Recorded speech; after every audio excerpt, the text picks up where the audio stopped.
Mazuma TV back in the building, man. What's going on, y'all? Shout out to Mazuma Nation. Shout out to the Mazuma Mob. We in the building as always, man. Back at y'all with my second video of the day. You see what I mean? But before we get into the video and exactly what I'm going to be talking about, man, if you're new to the channel, please hit the like. Please hit the subscribe button. You know what I'm saying? If you would like to be a part of Mazuma Nation, you know what I'm saying? It is very much appreciated. We bringing you daily boxing talk, you know what I mean, consistent boxing talk, you know what I mean. So if you're interested and you like what you're hearing thus far in this video, you know what I mean, hit the subscribe button, you know what I mean. Let's get this shit going. We on the road to 2K. We gonna hit that 1800 mark in due time. So let's get into what I wanted to speak about, you know what I mean, the whole Terence Crawford and Chris Eubank situation, because it's a situation that's still new. You know what I mean? This is a rumor that had just came out recently, and it seems like it's a serious topic, you know what I mean? And I had made a video previously about it, just completely confused about the situation and kind of frustrated, in all honesty, because I'm one of the people that actually want to see Terence Crawford fight Jaron Ennis and stuff like that, and it just seems like it's not something that's realistic in Terence Crawford's head. So I was talking from a bit of a frustrated perspective, you know what I mean? Also, I was pretty confused because I was just wondering, like, why Chris Eubank? You know what I mean? Like, what makes him so deserving of a shot against the pound-for-pound #1 fighter in the world? And what's making it so worth moving up 2 weight classes for? That, and also with the fact that both of these guys have the same trainer, or had the same trainer at one particular time.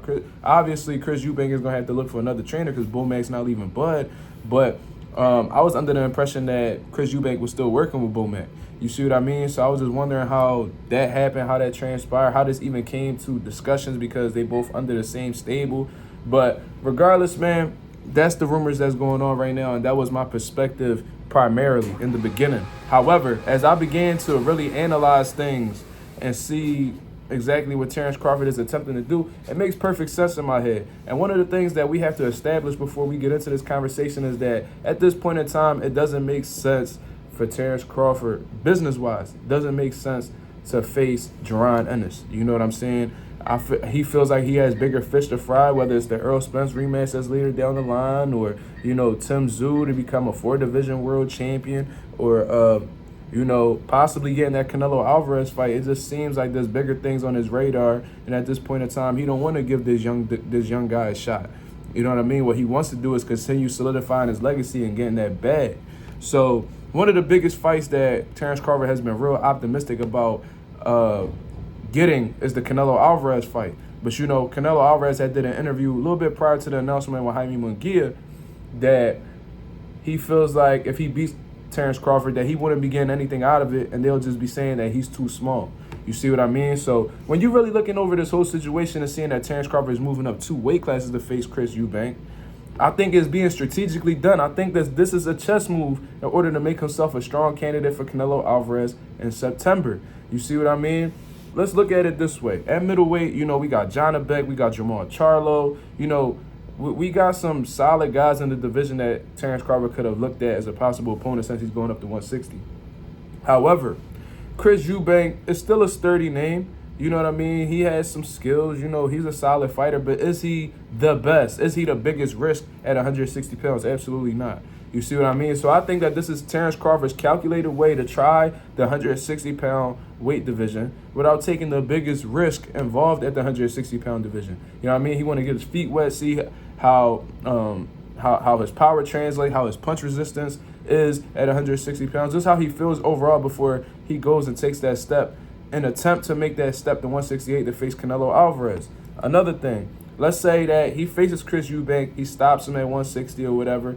That'll apply the pressure. That will apply the pressure needed to from boxing fans. This will apply the pressure on Canelo Alvarez needed for Terence Crawford to get that fight. What I'm trying to say is if he looks dominant, if he still looks like Bud, you know, if he completely outclasses, stops Chris Eubank or whatever, they're going to be like, damn, we would like to see what he could do at 168, because we weren't too sure when he was at 147, but he moved up 2 weight classes and passed in flying colors. Bud still looks like Bud. He looked like he's still in his bag. Let's see that fight with Canelo Alvarez now. You see what I mean? And this just opens up the gates for it being a stronger possibility, because David Benavidez is moving up to 175. He's about to fight Alexander Volzdik, you know what I'm saying, for that WBC final eliminator, whatever the hell you want to call it. You know what I mean? So that removes, you know, David Benavidez out of the equation. You know, if Canelo Alvarez is successful against Jaime Munguia, that removes him out of the equation, and it will just leave one big fight for the fans to see, and that'll be Canelo Alvarez versus Terence Crawford. You see what I mean? There will be a lot more people understanding of the fight happening if Terence Crawford looks great at 160 pounds. That's a lot of pressure on him to do so. You know what I mean? But if he's able to do it against anybody that's a name in the 160-pound division, it's Chris Eubank. You know what I mean? Chris Eubank, like I said, is a solid fighter, but he has lost to guys like Billy Joe Saunders, Liam Smith, George Groves, and stuff like that. George Groves, that was on the decline. You know what I'm saying? So I just think that there's different levels. You know what I mean? Regardless of weight class, I think that Bud is a lot more intelligent than that man. I think that he's a more skilled fighter than that man. And I think that he could pick Chris Eubank apart regardless of the weight class. You know what I mean? So I think that this is all just a calculated move for Terence Crawford at the end of the day. He understands that if he goes up to 160 and he fights Chris Eubank and he washes him, it's going to make him a stronger candidate for that fight that he ultimately wants, and that's the Saul Canelo Alvarez fight. You know what I mean? It's not because Chris Eubank is a big name. It's not because he's doing anything historic with Chris Eubank. It's not for a title. It's not for anything like that. He's going to take this challenge because he understands if he knocks down this door, walks through this door that is Chris Eubank, that might lead him to the fight that he ultimately wants at the end of the day. And it's the big bag, the big fight at 168 pounds for all the belts, and that's Canelo Alvarez. And if he's able to get up to 168 and defeat Canelo Alvarez, then we talking about one of the greatest of all time. You know what I'm saying? Because Bud is one of the greatest of this era. But if he's able to, within the course of a couple fights, move up 3 weight classes and beat the undisputed champion at super middleweight, we talking about top 5 ever. You know what I'm saying? That's just my personal opinion.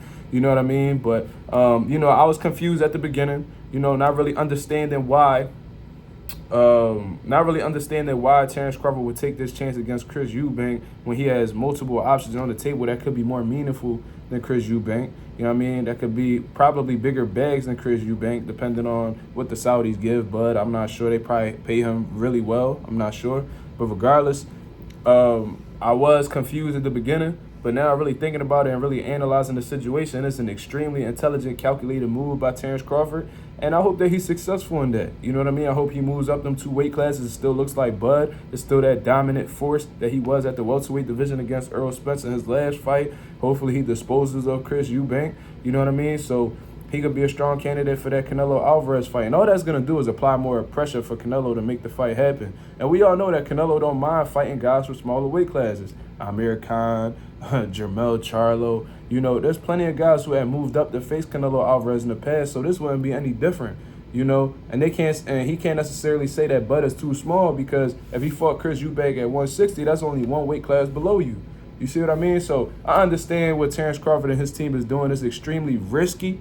You know what I mean? It's risky because it is a bigger man than Chris Eubank at the end of the day, but it could be a big reward at the end of that. So I completely understand it, and I wish the best of luck to Bud. You know what I mean? I hope that he's able to get that opportunity. I hope he dominates, so, you know, he could get that big payday against Canelo Alvarez and ride off into the sunset how he plans to. You see what I mean? But that's just my whole take on the situation. Y'all let me know what y'all think about this. This is Mazuma TV. Thank you very much for tuning in. I'm out of here, man. Peace.